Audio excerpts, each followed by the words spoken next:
Picture this.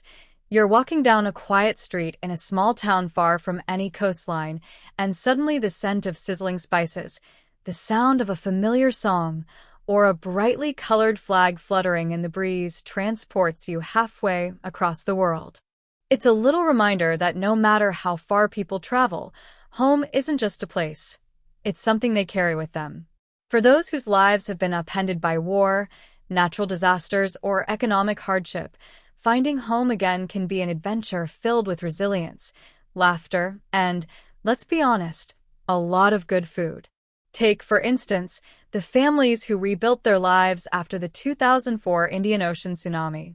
They settled in communities thousands of miles from their coastal villages, bringing with them an unshakable spirit and recipes that can make anyone feel like they belong.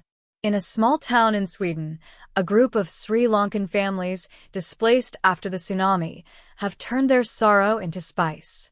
They opened Salon Delights, a restaurant where the walls are adorned with the bright lion of the Sri Lankan flag, and the air is filled with the smell of coconut and curry leaves. Locals come in for their morning roti and end up staying for the warm conversations and stories. "We lost our home," says Priya, one of the owners, "but here, we've found family in unexpected places." And then there's the case of New Orleans natives who fled after Hurricane Katrina. Scattered across cities like Houston and Atlanta, they brought their music, their gumbo, and their famously warm hospitality. Walk into any one of their restaurants, and you'll find neighbors tapping their feet to live jazz, while longtime residents swap hurricane stories with newcomers over a bowl of crawfish étouffée. "Houston welcomed us," says Charles, a former Ninth Ward resident, "but we brought the party." Communities like these thrive not just because of their shared experiences, but because they've found ways to blend the old with the new. In Germany, Syrian refugees who left their homes due to war have started thriving businesses, from bustling kebab shops to cozy bakeries serving baklava and coffee strong enough to remind them of Damascus. And they've found friends in their new neighbors, too.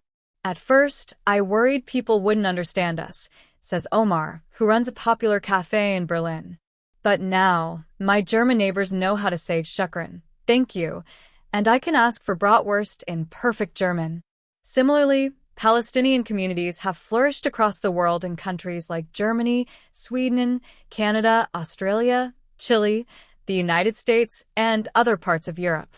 Whether they are setting up thriving businesses in Berlin's bustling Neukölln district, creating community hubs in Canadian cities like Toronto and Montreal, or opening family-run restaurants serving fragrant maklaba and nafe in Sydney, Palestinians have brought their enduring spirit and rich culture to every corner of the globe.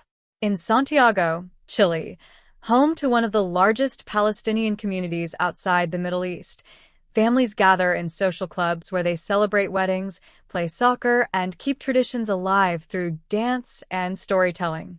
"We may be thousands of miles away," says Yasmin, a second-generation Chilean Palestinian, "but every bite of my grandmother's hummus reminds me where we come from." Faith, culture, and a bit of good humor often help people settle in and make a new country feel like home. In Canada, a group of Afghan families displaced over the past 2 decades gather every Friday for prayers and, of course, a massive pot of Monta dumplings. Their mosque has become a hub of laughter, shared wisdom, and the occasional friendly debate about whether Canadian hockey will ever truly replace cricket in their hearts. Spoiler, it won't. And let's not forget the surprising friendships that blossom when cultures meet. In a small town in Italy, a group of Bangladeshi families have not only opened successful textile shops, but have also introduced their new neighbors to the wonders of samosas and chai. "They taught us to love spicy food," jokes Marco, a local. "And we taught them how to make a proper espresso." Resettling after a disaster is never easy, but as these communities show, it's not just about surviving, it's about thriving. Whether it's through food, music, faith, or a shared love for soccer, because let's be honest, soccer transcends borders. These resilient individuals create little pockets of home wherever they go. So the next time you stumble upon a family-run Ethiopian cafe in a quiet Midwest town, or hear the joyful strains of Caribbean music in an unexpected place, take a moment to step inside. Order something unfamiliar, ask a few questions, and you might just find yourself with new friends and maybe even a new favorite dish. Because home, after all, is where the heart and the best recipes are.